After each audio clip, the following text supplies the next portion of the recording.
स्वागत है दोस्तों।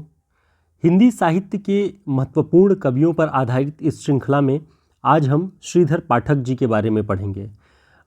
Uttarakhand LT exam, Bihar PGT, UP TGT PGT, Chandigarh या डीटीपीएसबी किसी भी एग्ज़ाम के लिए हिंदी साहित्य में ये प्रमुख कवि बहुत ही इम्पॉर्टेंट हैं और इनसे प्रश्न प्रायः पूछे जाते हैं। ये कई सारे पाठ्यक्रमों में लगे हुए भी हैं।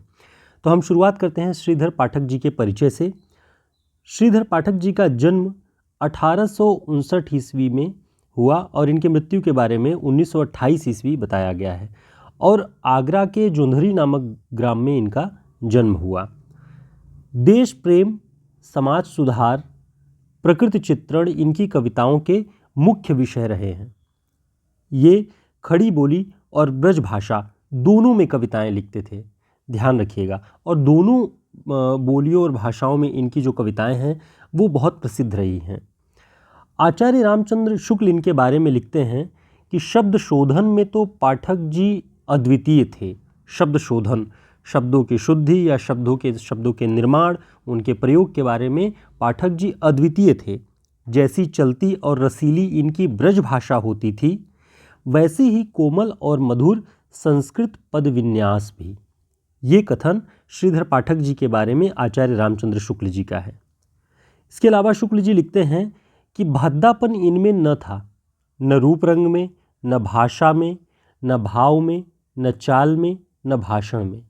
तो जब भी यह परीक्षाओं में पूछा जाए कि यह पंक्ति किस कवि से संबंधित है आचार्य शुक्ल की, तो ये श्रीधर पाठक जी के बारे में उन्होंने उनकी प्रशंसा करते हुए ये लिखा है कि बिल्कुल भद्दापन न था, न रूप रंग में, न भाषा में, न भाव में, न चाल में, न भाषण में।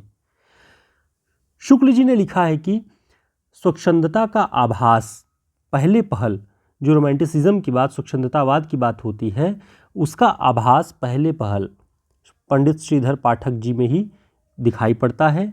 उन्होंने प्रकृति के रूढ़बद्ध रूपों तक ही सीमित न रहकर, ध्यान दीजिएगा, प्रकृति के जो रूढ़िबद्ध रूप थे जिनकी अब तक वर्णन प्रकृति का कविताओं में होता रहा, केवल वहीं तक सीमित न रहकर अपनी आँखों से भी उसके रूपों को देखा है।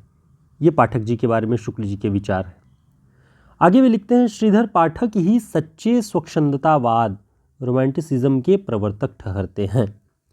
परीक्षाओं में ये पूछा जाता है कि आचार्य रामचंद्र शुक्ल जी के अनुसार स्वच्छंदतावाद का प्रवर्तक कौन है, तो शुक्ल जी श्रीधर पाठक जी को मानते हैं स्वच्छंदतावाद, रोमांटिसिज्म का प्रवर्तक।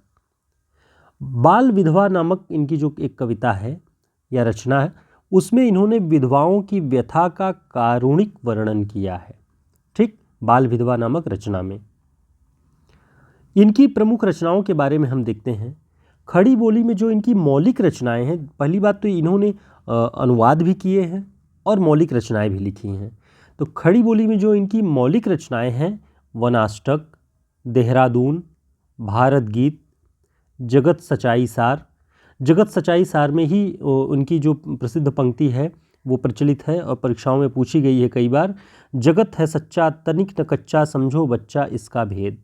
ये पंक्ति जगत सच्चाई सार नामक इनकी रचना में है। स्वर्गीय वीणा, स्वर्गीय वीणा के अंतर्गत इन्होंने दिव्य संगीत का उल्लेख किया है जिस पर संपूर्ण विश्व नाच रहा है। शुक्ल जी ने लिखी हुई है पंक्ति कि स्वर्गीय वीणा में उस दिव्य संगीत का उल्लेख है जिस पर संपूर्ण विश्व नाच रहा है। उसके अलावा धन विजय, सांध्य अटन, ये इनकी रचनाएं हैं। आगे एक प्रसिद्ध रचना है इनकी जो मौलिक खड़ी बोली में, गुणवंत हेमंत। इसमें गांव में उपजने वाली मूली मटर जैसी वस्तुओं को भी प्रकृति वर्णन के अंतर्गत वे लाते हैं। बहुत छोटी छोटी चीज़ें, प्रकृति की मूली और मटर तो कविता का विषय कभी रहे नहीं, उन्होंने ये भी प्रयोग किया। इसके कारण एक साहित्यकार उस दौर के थे, पंडित माधव प्रसाद मिश्र।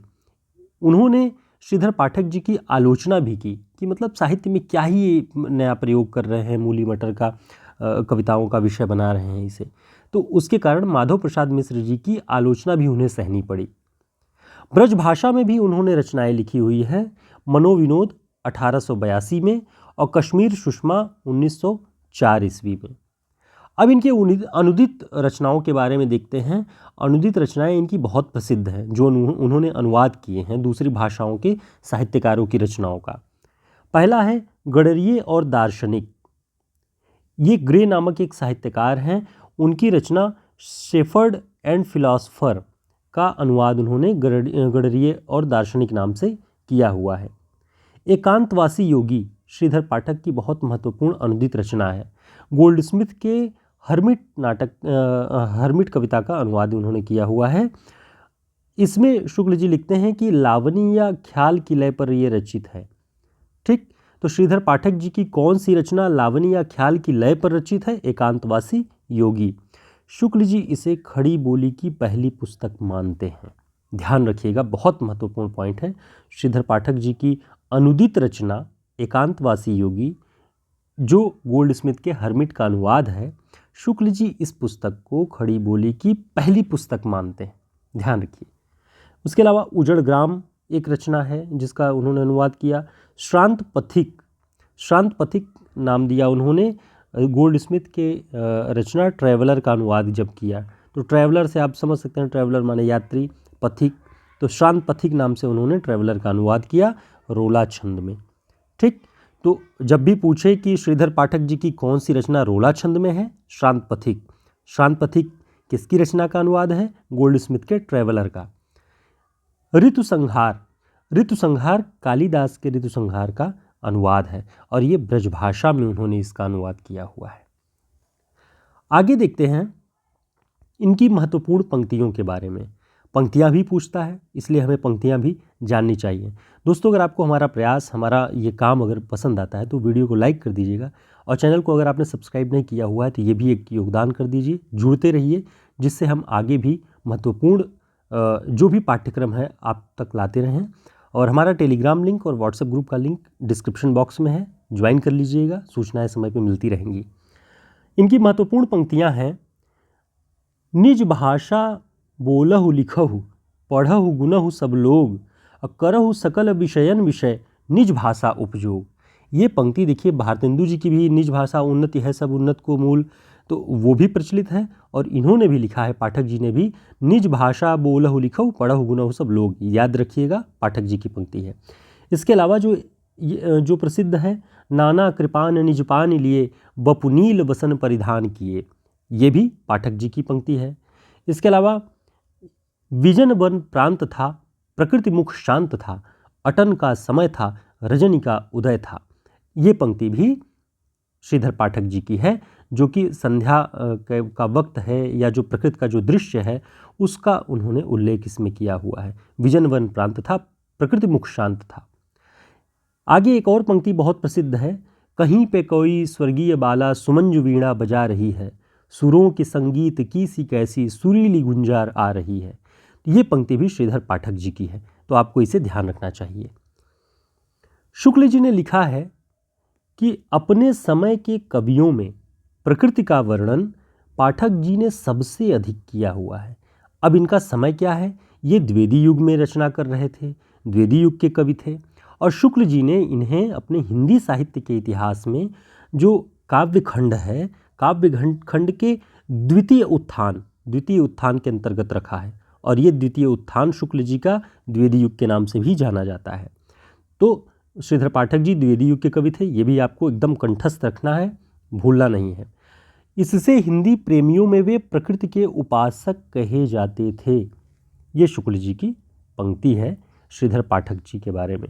तो उम्मीद है श्रीधर पाठक से जुड़ी हुई सारी रचनाएं और सारी जो तथ्य हैं वो मैंने आप तक पहुंचाया हुआ है और ये सारे तथ्य आचार्य रामचंद्र शुक्ल जी की पुस्तक हिंदी साहित्य का इतिहास, नगेंद्र जी की पुस्तक हिंदी साहित्य का इतिहास, इन दोनों पुस्तकों से सारे तथ्य लेकर के आपको बताया गया है। इसके अलावा भी अगर आपके कुछ विचार हों, कुछ तथ्य अगर हमसे भूल चूक हो रहे हों तो आप जब कमेंट बॉक्स में बताते हैं तो मुझे बहुत खुशी होती है कि आपने भी ध्यान से इन सब चीज़ों के बारे में देखा है और मेरी गलतियाँ पकड़ी हैं। तो उसमें आवश्यक सुधार जो भी होगा हम आगे करते रहेंगे और आप लोगों की तैयारी का भी इससे मूल्यांकन होता है कि कोई शिक्षक, कोई भी टीचर, चाहे वो ऑनलाइन हो चाहे ऑफलाइन हो, वो क्या पढ़ा रहा है। आप भी मूल पुस्तकों से ज़रूर देखिए, ज़रूर मिलाइए कि ये हमें सही पढ़ा रहे हैं अथवा गलत पढ़ा रहे हैं। तो ये हमारा प्रयास है और पसंद आए तो आप ज़रूर बताइएगा। शुभकामनाएं।